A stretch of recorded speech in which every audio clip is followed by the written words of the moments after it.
কিছুমান ঠাই অকল ঠাই নহয়, কিছুমান ঠাইত কোনোবাই অপেক্ষাও কৰে। আৰু যদি ভুল প্ৰশ্ন সোধা হয় তেতিয়াহ'লে এই প্ৰশ্নৰ উত্তৰ তোমাৰ ঘৰলৈও যাব পাৰে। এই কাহিনীটো হৈছে বিহাৰত বাস কৰা অমনৰ। অমন এজন শান্ত, সহজ সৰল, ভাল ল'ৰা আছিল। প্ৰতিদিনে কোচিঙৰ পৰা চিধাই ঘৰলৈ উভতিছিল। সেইদিনা সন্ধিয়া 7:30 বজাত সি বাছ ষ্টপত ৰৈ আছিল। বৰষুণ নাছিল, পথ নীৰৱ, আৰু এটি মাত্ৰ ষ্ট্ৰীট লাইট যিটো টিমটিমাই জ্বলি আছিল। বেঞ্চখনত এগৰাকী মহিলা মুখ তলল কৰি কান্ধ কোপাই কোপাই কান্দি আছিল।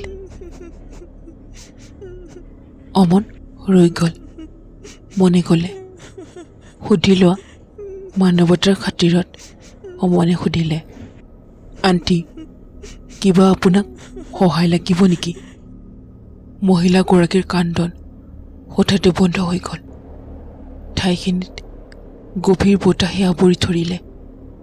লাহে লাহে তিৰোতাগৰাকীয়ে মূৰ উঠালে। তিৰোতাগৰাকীৰ চকুৰ ঠাইত দুটি কলা কলা গাঁত, আৰু অসাধাৰণভাৱে মহিলাগৰাকীৰ হাতখন কঁপি আছিল, যেন কিবা খাই আছিল। তেন্তে এটি শব্দ শুনিবলৈ পালে, অতি গভীৰ আৰু ভয়ানক। মহিলাগৰাকীয়ে উত্তৰ দিলে, তুমি মোৰ বাছখন দেখিছা নেকি? অমন কঁপি কঁপি তিৰোতাগৰাকীয়ে উত্তৰ দিলে, নাই আণ্টি, এতিয়াতো কোনো বাছ অহা নাই। মহিলাগৰাকী লাহে লাহে থিয় হ'ল, কিন্তু মহিলাগৰাকীৰ ভৰি দুখন মাটিত যেন স্পৰ্শ হোৱা নাছিল। মহিলাগৰাকী আগবাঢ়িব ধৰিলে, আৰু লাইট টিমটিমাব ধৰিলে। আখৰি চাবাৰী মোৰ বাছখন। খন্তেক সময় একেবাৰে শান্ত। ইয়াৰ পিছত তিৰোতাগৰাকীয়ে ক'লে, আৰু সেইদিনাখনেই মোৰ মৃত্যু হৈছিল। হঠাতে বাছ ষ্টপৰ লাইট বন্ধ হৈ গ'ল।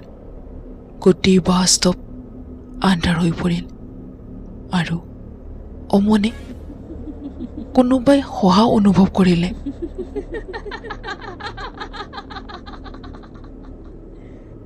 অমন উভতি নাচালে আৰু তাৰ পৰা পলাই গ'ল।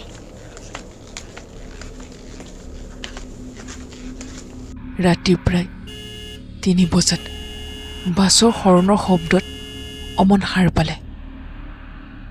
অমনৰ গোটেই ৰুমটো বহুত ঠাণ্ডা হৈ পৰিছিল, আৰু অমনে দেখিলে সন্মুখত সেইগৰাকী তিৰোতা থিয় হৈ আছে।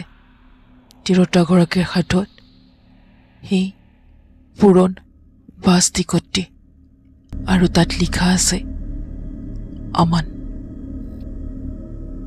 মহিলাগৰাকীয়ে ক'লে, এইবাৰ তোমাৰ ভাল। মহিলাগৰাকীৰ মুখখন অতি ভয়ানক হৈ পৰিছিল। ডিঙিটো ভাঙি গৈছিল, পুতলাৰ নিচিনা গোটেই ডিঙিটো খুৰিছিল। আখৰি চাবাৰী। অমন চিঞৰিলে,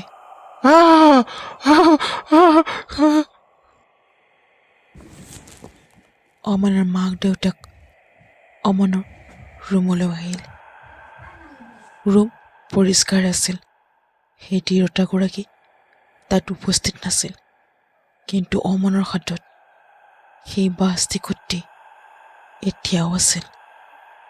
এতিয়া অমন কেতিয়াও সেই ৰাস্তাটোৰে অহা যোৱা নকৰে, আৰু সেই বাছ ষ্টপটিত এতিয়া কোনো বাছ কাৰোলৈকে অপেক্ষা নকৰে।